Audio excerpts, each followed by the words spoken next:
In today's video, I'm going to share with you my big learnings from working with expert sports dietitian Steph Cronin over the past 12 weeks, which has included 3 Skinfold consultations and many web hookups to tweak and adjust my consumption habits. This is all in my pursuit to get faster on the bike than ever at the age of 41. And the learnings from Steph, I'm going to bundle them into 3 big changes I have personally made to my general consumption, which has left me leaner than ever at the age of 41. We'll get to those weight loss numbers at the end of this video, and saying this in my final consult with Steph. The big thing for me is that I don't feel like I'm trying that hard to be good with my diet. That's right, I don't feel like I've been trying to get lean. Now, before the trolls unleash. Hello dickhead, training harder, sports dietitian, and you're not trying? And yes, I agree with some of that sentiment, particularly the dickhead part, but what I'm trying to say by trying is I don't feel like I've been using self-discipline, being strict,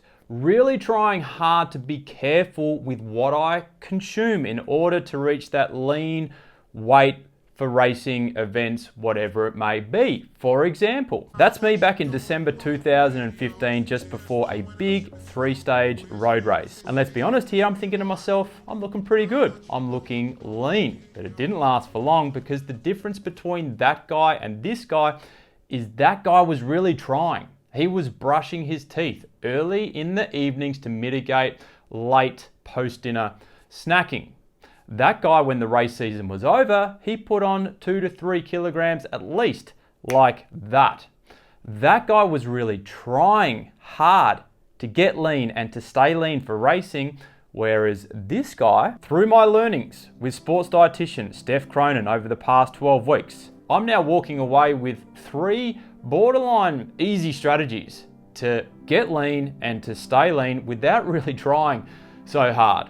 So the first thing that I have done is this. Strategic fueling in the mornings around those training sessions. So being more aggressive with your carbohydrate intake. Strategic fueling surrounding training sessions. If I am to be honest with you, for pretty much most training sessions, particularly during the week, I would never eat anything before or during. I just didn't like that feeling of either food digesting in the morning while on the bike or having carbohydrates early in the morning. The only time I'd ever take food was for the longer Saturday ride, and I would fuel in order to not bonk. That was my strategy. Let's just say I was old school.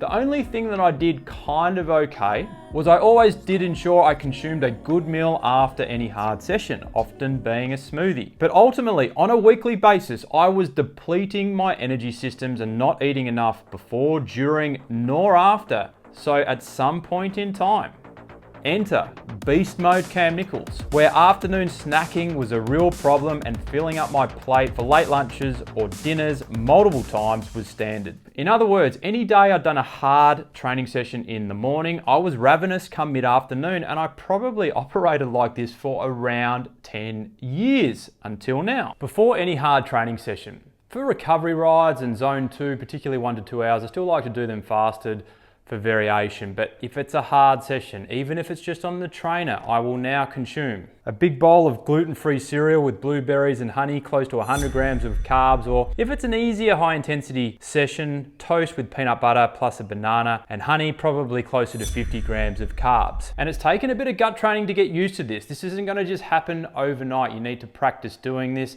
And while on the bike, in terms of liquid, although I've been getting a lot of trolling about the Gatorade and Powerade, so Steph Cronin, suggestion, not sponsored, Infinite is now my liquid of choice. Gels and bars, I'm hitting anywhere between 60 to 90 grams per hour on the bike during these hard sessions, which once again, you need to give yourself some time for the body to adjust consuming this while you're on the bike. And then when I finish my session, I normally get my salmon bagel and my strong latte from my coffee shop, and then I'll have a smoothie when I get home. In other words, really sandwiching, particularly your quality sessions with more carbohydrates. You know, it actually took me a few weeks to reflect and figure out why I was no longer wanting to snack, go into beast mode mid-afternoon and then into dinner. But finally I had woken up and smelt the morning carbohydrates. You dickhead, you will train a lot better, more efficiently.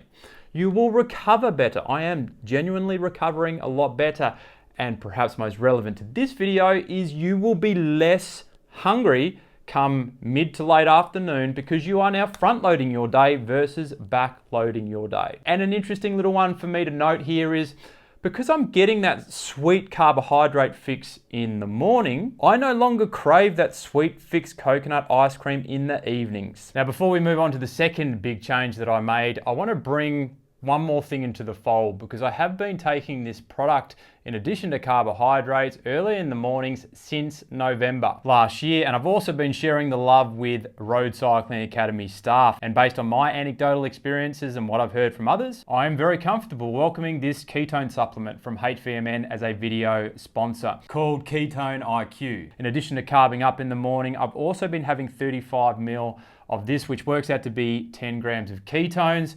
Ketones are used by the body as another fuel source, so this has no doubt been helping me with not only my performance on the bike, but also my recovery. But over the past, I'd say 5 months, where I've really narrowed in on this, where I really find it mostly beneficial for me, is when you have a hard, high intensity session in the morning and mid-afternoon, that neurological fatigue starts creeping in. You simply become less productive and easily distracted. Well, for me, as the neurological fatigue starts creeping in early afternoon, this product has literally been a game changer for my concentration levels after a hard morning session. If you're keen to learn more about this product or maybe purchase some and try it yourself, I'll put a link in the video description. The second big change started with a lot of this. Hey Alice, can you remember what we had for dinner 3 nights ago? That's such an annoying question. Lamb Penang curry with rice and kimchi and kraut, cottage cheese because I ran out of yogurt. How could I forget? I kept a food diary for 10 weeks and this was no question a massive pain in the ass. And for those of you that want to read the pain, I'll link to the diary below. Please excuse any typos, but the massive benefit of doing this is it allowed Steph to pinpoint my weakness or weaknesses day to day, week to week. And by far my biggest weakness, external to not carbing up around my training sessions, was my lunch time.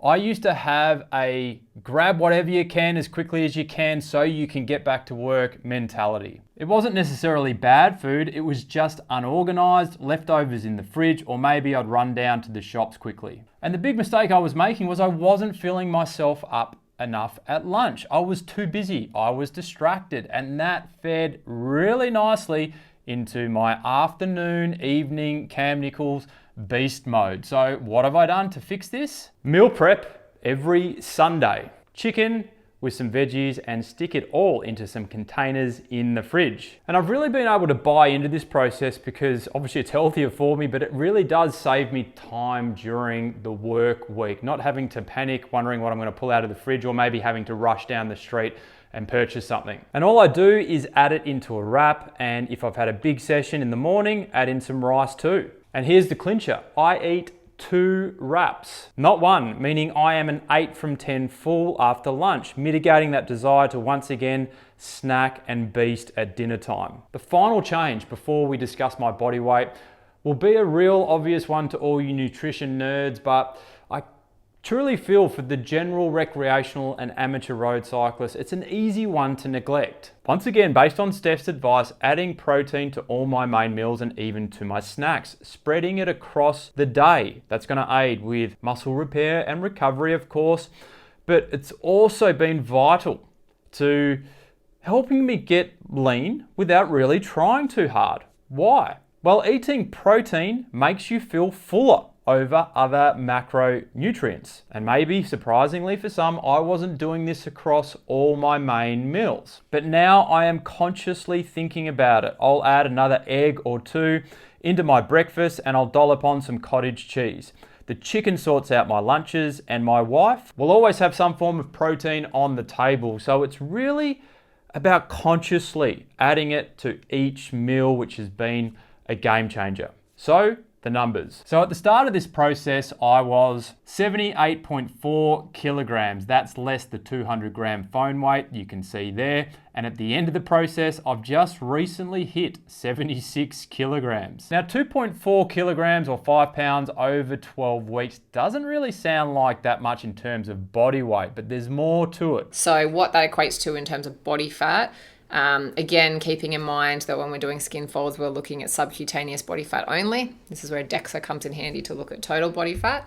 But from a skin fold number, based on your low skin folds, we're saying roughly 3 mils equates to 1 kilo of subcutaneous. So you're basically 3 kilos of subcutaneous body fat down from where you started 12 weeks ago. And you're not just losing subcutaneous body fat, you're going to be losing some visceral body fat as well. So there's probably another 1 to 1.5 kilos of subcutaneous body fat on top of that. Based on those numbers, you're probably up, a couple of kilos of lean mass there as well. But the overarching theme for me with Steph over the past 12 weeks is I've now got these 3 strategies that I can leverage in the future, which ultimately makes my desire to get lean, to achieve a certain target race or event weight, so much easier than it's ever been before.